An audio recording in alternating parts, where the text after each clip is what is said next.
Türkiye'nin kurumundan yardım Gagauzya'nın köylerinde pay edilecek. Nerede Ukrayna'dan kaçan insanlar durgundular. Biz isteriz bu cenk bitsin de bu insanlar evlerine dönsünler. Ama şimdi bu insanlar gelmişler daha çok Gagauzya'ya, Moldova'nın her yerine, buradan da Avrupa'ya gelirler. Şimdi burada kalan insanlara lazım yardım etmeye. Bunlar imkansız, çok insan kaçmış bombaların altından. Bir şey alamamış yanına. Moldova sağ olsun, Gagauzlar da sağ olsunlar yardım ederler. Ama burada bu insanlara yardım etmeye lazım, daha bir yardım dışarıdan.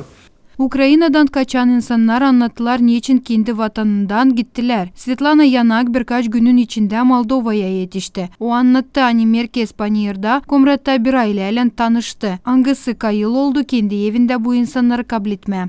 Страх начался 24-го утром.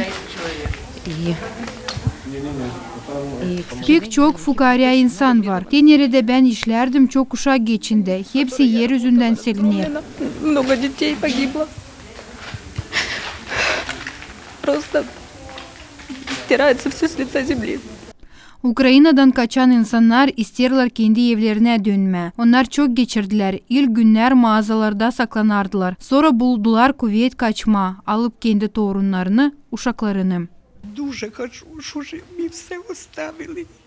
Без ложки, без нічого. İsterim eve dönme. Biz burada kimiz? Belki eve geri gideceğiz.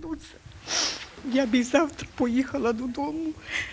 Yekaterina Stan şimdiki zaman kendi sinsilerinde yaşar. O kahırlanır kendi kocası için hangisi kaldı Ukrayna'da.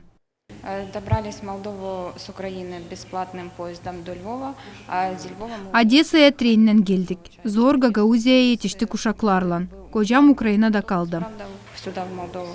Ну, как бы добирались 2,5 суток. Mavi Ay Türkiye'nin yardım kurumu. Onda halklar arası kurumları var. Angları zor durumda bulunan insanlara yardım ediyorlar.